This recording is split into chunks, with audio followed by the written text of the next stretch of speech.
شفقت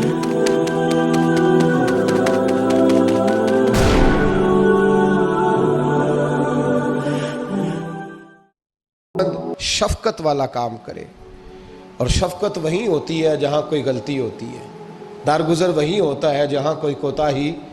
عورت اطاعت کرے، فرما برداری کرے، اس کو حکم ہے، خامن درگزر کرے، شفقت کرے، اور کوئی کوتاہی دیکھے، کوئی غلطی دیکھے، اس پر پردہ پوشی کرنے کی کوشش کرے۔ یاد رکھیں اعلیٰ حضرت فاضل بریلوی رحمۃ اللہ علیہ فرماتے ہیں جو مردان خدا ہیں، جو اللہ کے بندے ہیں، جو مردان خدا ہیں، فرمایا ان کا طریقہ تو یہ ہے کہ وہ اپنے گھر والوں کی بڑی بڑی غلطیاں معاف کرتے ہیں، بڑی بڑی کوتاہیاں، بڑی بڑی۔ حضرت ابو الحسن رحمۃ اللہ تعالیٰ علیہ، جناب ابو الحسن خرقانی بہت بڑے درویش صوفی گزرے اور صاحب بصیرت اور زندہ اور بیدار مغز صوفی تھے، صرف ہو والے صوفی نہیں تھے۔ ان کو خبر ہی نہیں کہ معاشرے میں میں کھٹکتا ہوں دل عالم میں کانٹے کی طرح، اور تو فقط اللہ اللہ اللہ۔ حضرت ابو الحسن خرقانی خانقاہ بھی آباد کرتے تھے، اور معاشرے میں کبھی ظلم ہوتا تھا تو بادشاہوں کا جا کے حقہ پانی بھی بند فرما دیا کرتے تھے۔ بڑے بیدار مغز اور بیدار ذہن صوفی تھے۔ حضرت باعزید بستامی رحمۃ اللہ علیہ کے سجادہ تھے، اور محمود غزنوی آپ کا مرید تھا۔ اب بہت صاحب بصیرت بادشاہ ہوا ہے، وہ آپ کا خدمت گزار تو حاضر ہوتا تھا۔ محمود غزنوی کہتے ہیں جب میں پہلے دن گیا تو بابا جی مجھے اٹھ کے نہیں ملے، بیٹھے بیٹھے سلام کیا، واپس آنے لگا تو مجھے چھوڑنے آئے میری سواری تک۔ تو میں نے کہا حضرت جی جب آیا تھا تو پوچھا بھی نہیں اور اب چھوڑنے آ گئے؟ تو فرمانے لگے جب تو آیا تھا تیرے اندر تکبر تھا، تو کہتا تھا مولوی بادشاہوں کو اٹھ اٹھ کے ملتے ہیں اس لیے نہیں ملا، اور اب تو سوچ رہا ہے کہ نہیں سارے مولوی ایک طرح کے نہیں ہوتے، اس لیے میں تیری عزت دینا تیرے لیے ضروری سمجھا ہے، اس لیے تجھے چھوڑنے آیا ہوں۔ حضرت ابو الحسن بڑے صاحب بصیرت آدمی۔ ایک آدمی یمن سے آیا کئی 100 کلومیٹر کا سفر طے کر کے ملنے، اس نے دروازے پہ دستک دی، حضرت کے گھر کے دروازے، بادشاہ کے پیر ہیں۔ اندر سے بی بی صاحبہ بولی کون ہے دروازے پہ؟ فرمایا میں یمن سے آیا ہوں یا مصر سے آیا ہوں، بڑی دور سے ملاقات کرنی ہے۔ حضرت صاحب کدھر ہیں؟ تو بی بی کہنے لگی تجھے بھی کوئی کام نہیں جس طرح اسے کوئی کام نہیں، تو بھی فارغ ہے اس کی طرح، بس یہی اللہ اللہ یہی ڈیوٹی ہے تیری بھی۔ میں نے کہا یار اتنا بڑا صوفی اور گھر میں اس کا کیا حال ہے، وہ بات کرنے والی؟ تو میں نے کہا جناب حضرت کدھر ہیں؟ تو کہنے لگی وہ کوئی جنگل میں بیٹھا اللہ اللہ کر رہا ہوگا، نہ بچوں کی فکر نہ گھر بار کی فکر، مسئلوں سے بھی پیٹ بھرتے ہیں کبھی، ادھر بیٹھا ہوگا، جا ملنا ہے تو تو بھی چلا جا، دوبارہ دروازے پہ دستک نہ دینا خبردار۔ کہتے ہیں میرے وہ جو میں ایک ذائچہ بنا کے آیا تھا نا اللہ کے ولی کا، وہ میرا سارا ہی ٹوٹ گیا۔ میں نے کہا کچھ نہیں حال، جس کا گھر حال نہیں تو باہر کیا ہوگا، اندر ہی کوئی طبیعت نہیں۔ لوگ فٹافٹ اعتراض کرتے ہیں، کہتے ہیں صاحب فلاں بندے کو نہیں صحیح کر سکے تو، حالانکہ یہ بات اور ہے، یہ پہلو اور ہے۔ نوح علیہ السلام کی بیوی اگر کافر رہ جائے، بیٹا اگر غیر مسلم رہ جائے تو یہ حکمت الہی ہوتی ہے، یہ اللہ پاک کی حکمت ہوتی ہے، حکمت ہوتی ہے۔ اس میں پیغمبر کی تبلیغ میں کوئی اعتراض نہیں کیا جا سکتا۔ اس نے کہا جنگل میں ہوں گے تو بھی چلا جا۔ کہتے ہیں وہ جو میرے ذہن میں ان کا زاویہ تھا، وہ جو ایک شخصیت کا روپ میں بنا کے وہ تو نکل گیا، لیکن میں نے کہا چل اتنی دور سے آیا ہوں بابے سے میل ہی لیتا ہوں، شام ہو گئی ہے رات بھی رہنا ہے۔ کہتے ہیں میں نے جنگل کی طرف منہ کیا تو حضرت جنگل سے آ رہے تھے اور شیر پہ بیٹھے ہوئے تھے، شیر پہ بیٹھے تھے۔ فرماتے ہیں پھر میرے دل میں خیال آیا، میں نے کہا بی بی قابو آتی نہیں اور شیر کو قابو کیا ہوا ہے۔ پھر وسوسہ آیا اتقوا فراست المومن فإنہ ینظر بنور اللہ، رواہ ترمذی او کما قال صلی اللہ علیہ وسلم۔ اللہ کے رسول فرماتے ہیں مومن کی فراست قلبی سے ڈرو، وہ تو اللہ کے نور سے دیکھا کرتا ہے، اللہ کے دیے ہوئے نور سے دیکھتا ہے۔ اللہ اکبر۔ جب یہ بات سنی نا، اس نے کہتے میں نے دل میں سوچی تو حضرت میرے دل کی بات جان گئے اور فرمانے لگے او بھائی، کہتے میں نے کوئی حال بتایا نہیں، خود ہی فرمانے لگے میاں اس کے اندر صرف ایک ہی غلطی ہے کہ وہ زبان کی ٹھیک نہیں، بستر کی بڑی پاک ہے، نظر کی بڑی پاک ہے، کردار کی بڑی اچھی ہے، میرے بچوں کو پالتی ہے، بس زبان کی ذرا ٹھیک نہیں۔ اور فرمانے لگے میں اس نتیجے پہ پہنچا ہوں اگر میں نے اسے نکال دیا تو اور کوئی رکھے گا نہیں، بیچاری زندگی ساری پریشانی میں گزار دے گی۔ اور پھر اگلے لفظ کہے تو حد ہو گئی، فرمانے لگے میں اس بد زبان سے اس نے سلوک کرتا ہوں، اللہ نے یہ بے زبان مخلوق میری فرما بردار بنا دی ہے۔ فرمایا یہ میرے وظیفوں چلوں عبادتوں سے نہیں آیا شعر، یہ اس بد زبان سے اس نے سلوک کرتا ہوں تو رب نے یہ بے زبان مخلوق میری۔ اب یہ گنجائش، یہ حکم خامند کے لیے ہے، یہ تقریر سن کے بی بی نہ کہہ دے کہ میں نے بد زبان ہونا ہے تو آپ فرما برداری کرے میری، تو یہ جس کے لیے بات ہو اسی تک رہے۔ خامند کو حکم ہے کہ اگر کوئی کوتاہی ہے تو اس کوتاہی کی پردہ پوشی کرے۔ گھر جو ہوتا ہے نا، گھر کچھ چیزیں اجازت نہیں دے رہی میری کہ میں کچھ اور بات آپ سے کروں، کچھ آپ کو نیند بھی آ رہی ہے۔ دیکھیں پورا وجود سلامت ہو اور اندر روح نہ ہو تو بندہ زندہ رہ سکتا ہے؟ جڑے نہیں بولے انہیں رہ لینا میرا خیال۔ وجود ہو سارا سلامت ہے لیکن روح سلامت، بندہ بچ جائے گا؟ بولے نا یار، جنہیں نیند آ رہی ہو بولو، نہیں نہ رہ سکتا۔ پورے گھر میں ہر شے ہو، ذمہ داری سے بات کر رہا ہوں، پورے گھر میں ہر شے موجود ہو، اگر گھر میں دین نہ ہو تو گھر چلتا نہیں چل سکتا۔ جس گھر میں نماز نہ ہو وہ گھر نہیں چلتا، جس میں قرآن پاک نہ ہو وہ گھر، اس لیے کہ دین روح ہے۔ دین اگر گھر میں دین نہیں تو گھر چل سکتا؟ سن لے حدیث پاک ترمذی شریف کی، نبی کریم علیہ الصلاۃ والسلام، یہ بھی حق ہے، یہ آخری بات اس عنوان پہ سنیں، یہ حق آخری ہے، اس کو بھی سمجھیں۔ ترمذی شریف میں نبی پاک علیہ السلام نے فرمایا، دعا دی حضور نے، نبی پاک فرماتے ہیں اللہ اس بی بی کو جزائے خیر دے، اللہ اس پہ رحم فرمائے جو سویرے اپنے خامند کو نماز کے لیے جگاتی ہے اور اگر نہ اٹھے تو پانی ڈال کے جگاتی ہے، اور فرمایا اللہ اس خامند پر رحم کرے جو سویرے اپنی بیوی کو نماز کے لیے جگاتا ہے اور اگر نہ اٹھے تو پانی ڈال کے جگاتا ہے، رحم کرے۔ سب سے زیادہ حق میاں بیوی کا ایک دوسرے کا ساتھ ہی ہے کہ انہیں دیندار بنائے۔ دین کی جس بات کا خامند کو پتہ ہے، اعلیٰ حضرت نے لکھا ہے کہ خامند کی ذمہ داری ہے بیوی کو تعلیم دینا، یہ اس کی ڈیوٹی ہے پردے کا پابند کرانا، اس کی ذمہ داری ہے کہ اسے قرآن و سنت کے جو احکام پتہ ہے اپنی بیوی کو سکھائے، اس کو بتلائے، اس کو سمجھائے، ذمہ داری ہے اس کی۔ فرمایا اللہ اس پہ رحم کرے، ذمہ داری ہے، ایک دوسرے کو مذہب سے آشنا کریں، پیار کے ساتھ محبت کے ساتھ قائل کریں۔ خامند بڑی باتوں میں روٹھ جاتا ہے، اگر کبھی اس بات پہ بھی روٹھ جائے کہ آج نہیں روٹی کھانی تیرے ہاتھ کی، انہیں نماز ہی نہیں پڑھی تو آج نہیں میں نے تیرے ساتھ کوئی بات کرنی اس لیے کہ تیری آواز گلی میں نے سنائی دی ہے مجھے، تو خامند کو چاہیے کہ اسے دینداری سکھائے۔ عورت کو بھی چاہیے کہ وہ کہے صاحب تھوڑی روٹی کھا لینی ہے لیکن مہربانی کریں حلال رزق لے کے آئیں، مجھے زیادہ کپڑوں کی ضرورت نہیں، میں پرانے پہ گزارا کر لوں گی لیکن میرے بچوں کے حلق سے ہرا نہیں گزرنا چاہیے کہ دینداری ایک دوسرے کو سکھائیں، ایک دوسرے کو۔ حضرت سلطان باہو کا نام تو سنا ہوگا آپ حضرات نے، الحمدللہ کافی لوگوں نے سنا ہوگا۔ حضرت سلطان باہو رحمۃ اللہ علیہ کے جو والد تھے ان کا نام تھا حضرت بازید، جاگیردار تھے، دنیا دار تھے، بہت بڑے مالدار تھے۔ فرماتے مذہب کی طرف میرا رجحان نہیں تھا، چوتھی شادی کی بی بی راستی کے ساتھ۔ بی بی صاحبہ بڑی نیک تھی، بی بی صاحبہ کہتی ہیں میرا دل کرتا تھا میرا خامد بھی نمازی ہو جائے، اور عام دنیا دار نہیں تھے، 7 جاگیروں کے مالک تھے۔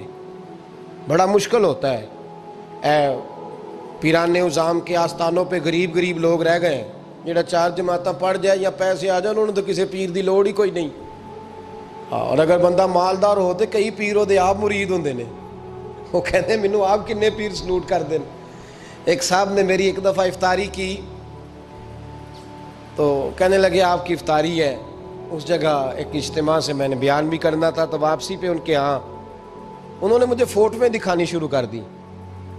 اب یہ بھی ایک مسئلہ ہے نا، کیا کہتے ہیں اس کو، سیلفی؟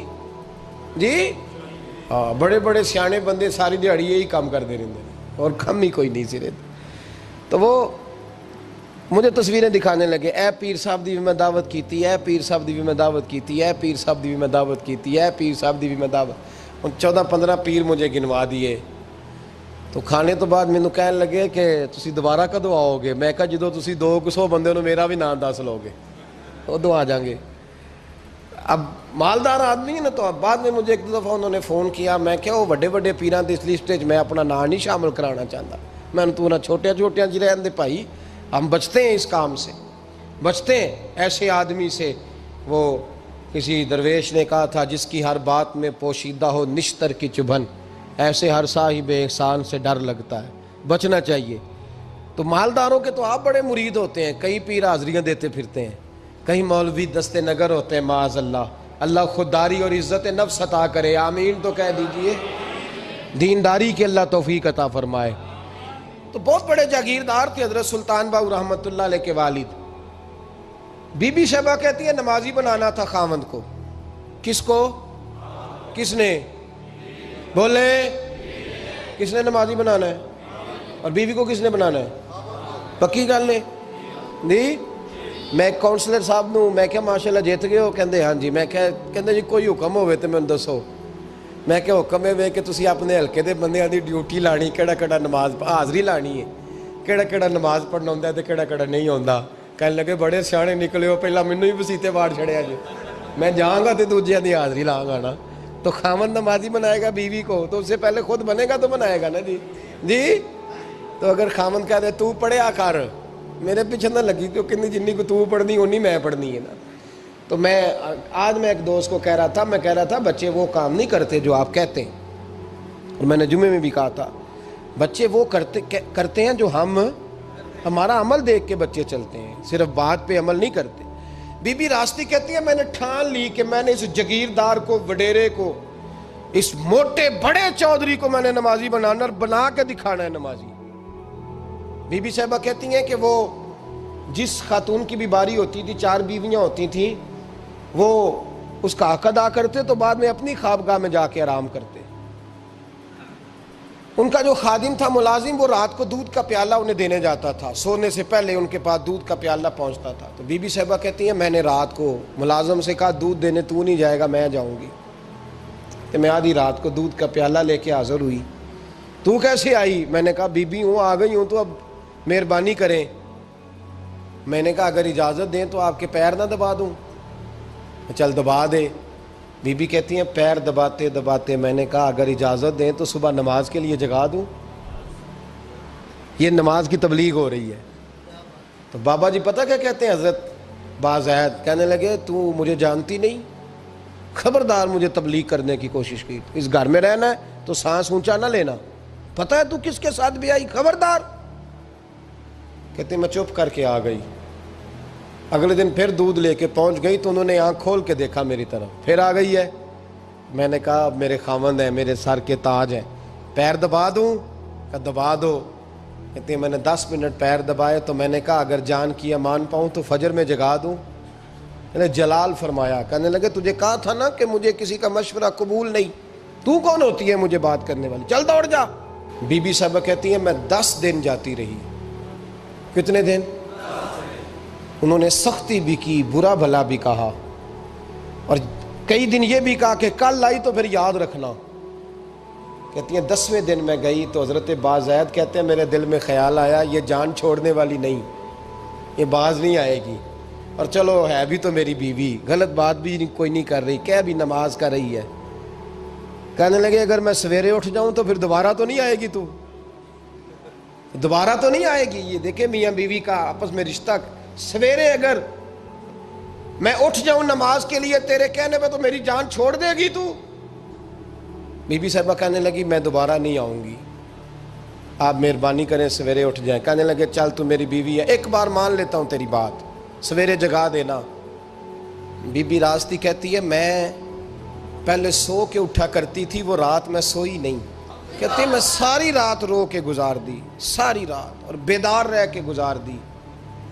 سویرے فجر کے وقت پانی گرم کیا، بغل میں مصلی لیا، خامد کو بیدار کیا، وضو کرایا، اور کہتی ہیں جب وہ اللہ اکبر کہہ کے سنتوں کی نیت باندھی تو میرے اس طرح آنسو گرے جیسے سیلاب آتا ہے اور دریا کا بند ٹوٹتا ہے، اور میں نے رو کے کہا مولا میرے اختیار میں یہیں تک تھا، میں مسلح پہ کھڑا کر سکتی ہوں، میں دل تو نہیں نہ بدل سکتی، وہ تیرے قبضے میں ہے، مقلب القلوب ہے، فضل کاری، اس کا دل بدل دے۔ فرماتی ہیں میں روتی رہی، 2 رکعتیں پڑھ کے میری طرف دیکھا تو فرضوں کی نیت باندھ لی، اور 2 فرض پڑھ کے پھر میری طرف دیکھا، کہنے لگے خبردار سویرے جگانے آئی تو۔ میں نے کہا جی نہیں جگاتی۔ میری طرف دیکھ کے کہنے لگے تو نہیں جگائے گی آج کے بعد میں تجھے نماز کے لیے جگایا کروں گا، میں تجھے جگاؤں گا۔ آپ فرمانے لگی وہ نمازی بن گئے، میں پہلے ہی نمازی تھی۔ جب ان 2 نمازیوں کا ملاپ ہوا تو اللہ نے سلطان باہو جیسا بیٹا عطا فرمایا، سلطان باہو جیسا بیٹا عطا فرمایا۔ میرے بھائی، میاں بیوی ایک دوسرے کو دیندار بنائیں گے، ایک دوسرے کو نمازی بنائیں گے، وہ ایک دوسرے پہ، اور کس طرح کا؟ بڑا مشکل ہوتا ہے بیوی اپنے خاوند کی تعریف کرے، مشکل ہوتی ہے۔ اعلیٰ حضرت فاضل بریلوی رحمۃ اللہ تعالی علیہ کی زوجہ، ان کا طریقہ یہ تھا کہ وہ اتنی شناسہ ہو گئی تھی، اعلیٰ حضرت لکھتے تھے تو وہ واقف ہو گئی تھی، وہ کتاب کا اعلیٰ حضرت فرماتے تو وہی کتاب اٹھا کے زوجہ لاتی۔ اس زمانے میں قلم بنتے تھے اپنے ہاتھوں سے، لوگ چھری لے کے اس کے ساتھ قلم بنایا کرتے تھے، تو قلم بنا کے سیاہی رکھتی، کاغذ کئی دفعہ ڈانٹ دیتے، اعلیٰ حضرت کئی دفعہ ڈانٹ دیتے، لیکن اماں جی سنتی۔ وقت وصال آیا تو ایک دن فرمانے لگے حامد رضا کی ماں، تو نے ساری زندگی مانگا کچھ نہیں، تو نے میری بڑی نوکری کی، میرے دین کے کاموں میں سب سے بڑی مددگار تو تھی، چل کچھ چیز مانگ لے۔ جب دین کے رشتے ہوتے ہیں تو پھر معاملے بھی دینداری کے طے ہوتے ہیں، کچھ مانگ لے۔ بڑا کچھ مانگ لیتی ہیں نا بیویاں، بڑا کچھ۔ اعلیٰ حضرت کی زوجہ کیا کہتی ہیں میں نے آپ کو صبح و شام دیکھا ہے، میں نے آپ کے دکھ سکھ دیکھے، خوشی غمی میں آپ کا رویہ دیکھا ہے، میں نے آپ کو ہمیشہ دیندار اور پرہیزگار پایا ہے، اگر مجھے کچھ دینا ہے تو ہاتھ اٹھا کے میری بخشش کی دعا کر دیں، اور اگر صبح قیامت مجھے ضرورت پڑی تو میری سفارش کر دیں گے۔ اعلیٰ حضرت رو پڑے، یہ دینداری کے رشتے ہیں، رو پڑے۔ فرمانے لگے تیرے ساتھ وعدہ ہے، مصطفیٰ کریم صلی اللہ علیہ وسلم کے صدقے احمد رضا جب جنت میں جائیں گے تو تجھے ساتھ لے کے جنت میں جائیں گے، ساتھ لے کے جائیں گے۔ تو بھائی دینداری بنائیں، ہن لباس لکم وانتم لباس لہن، وہ تمہارا لباس ہے اور ان کا لباس ہو۔ رمضان شریف آ رہا ہے، ارادہ کر لیں کہ تراویحیں ساری جماعت کے ساتھ پڑھنی ہے، پڑھیں گے انشاءاللہ تعالی۔ نوجوانوں سے میری گزارش ہے، جوان بچوں سے، ضروری کوئی مذہبی چیز آپ نے دیکھنی ہو، سننی سنانی ہو تو ٹھیک ہے، ورنہ رمضان میں موبائل استعمال نہ کریں، مہربانی فرمائیں، ارادہ کریں۔ اگر کبھی مجبوری بن جائے نا تو ہسپتالوں میں بھی 2-2 گھنٹے بندے کو ایک ٹانگ پہ کھڑے ہونے پڑ جاتا ہے، پاسپورٹ کے دفتر لوگ کھڑے رہتے ہیں، شناختی کارڈ کے دفتر کھڑے رہتے ہیں۔ ارادہ کرو قرآن پاک سننے کا، اور مسجد میں حاضر ہو کے با جماعت 20 تراویحیں پوری پڑھو، اور عشاء سے پہلے آؤ، سنتیں ادا کر کے مسجد میں نماز پڑھو۔ روزہ کوئی شیطانی وسوسہ قریب نہ آنے دو، روزے رکھنے ہیں اور انشاءاللہ رکھنے ہیں، پورے رکھنے۔ مزدور آدمی جو مزدور ہے وہ کہتا ہے میں مزدور ہوں، میں کیسے رکھوں؟ اور خدا کے بندے، رب تعالیٰ نے تیرے اوپر فرض کیے ہیں، وہ کہتا ہے میں وہ چیز فرض کرتا ہی نہیں جو تو اٹھا نہ سکے، اس کو پتا تھا ہم رکھ لیں گے تبھی فرض کیے نا، اور مزدور کو تو اللہ اجر بھی زیادہ عطا کرتا ہے، کسی وسوسے پہ نہ لگے۔ اور قرآن، یہ 2 باتیں ہو گئی، روزہ اور تراویح، اور تیسرا دن کے 2 حصے کریں، جو وقت بچ جائے اس کے 2 حصے کریں، آدھے حصے میں قرآن پاک پڑھنا ہے اور آدھے حصے میں درود و سلام پڑھنا ہے، یہ وظیفے پکے کر لیں۔ اور جو لوگ غریبوں کی مدد کرتے ہیں، مسکینوں کی، یتیموں کی، ان سے میری گزارش ہے کہ وہ مہربانی کریں تو 1 رمضان کو لوگوں کے ساتھ تعاون کریں۔ کس تاریخ کو جی؟ بولے قاری صاحب نے سوٹ کدن دین دے ہو جی، تاکہ کوئی درزی سی کے نہ دے وے، ایک ادھر پاہن آنا لے وے سوٹ، مولوی بھی نواں، یہ ساڈا مولوی یہ تے پرانے دی چنگا لگتا ہے، اور پہلے دے میاں یہ کام بھی پہلے کریں تاکہ وہ سلا لیں اور سلا کے پہن لیں۔ میری باتوں کی سمجھ آ رہی ہے آپ حضرات کو؟ غریب کے ساتھ، مسکین کے ساتھ، جس کے ساتھ بھی کوئی تعاون کرنا ہے وہ پہلے کریں، پہلے اپنے بچوں کو کپڑے بعد میں اور غریبوں کے بچوں کو پہلے، تاکہ وہ شریک ہو، رمضان میں شریک ہو، کسی کو سودا پہلے دیں، جو پہلے کرنے کے کام ہیں ان کو پہلے کریں، مہربانی فرمائیں۔ رمضان کی نیت کریں، ارادہ کریں، اپنے اندر ذوق پیدا کریں۔ میں نے اپنے دوستوں کو کل سبق دیا ہے کہ کام مجبوری سے بھی ہو جاتا ہے اور شوق سے بھی، لیکن مجبوری سے کرنے سے مزہ نہیں آتا، شوق سے کریں تو مزہ ہی آ جاتا ہے، مزہ نہیں مزہ ہی آ جاتا ہے۔ تو کام کریں گے، لطف آئے گا آپ کو روزے رکھنے کا، عبادت کرنے کا، لیکن لطف کے ساتھ کریں اپنے اوپر۔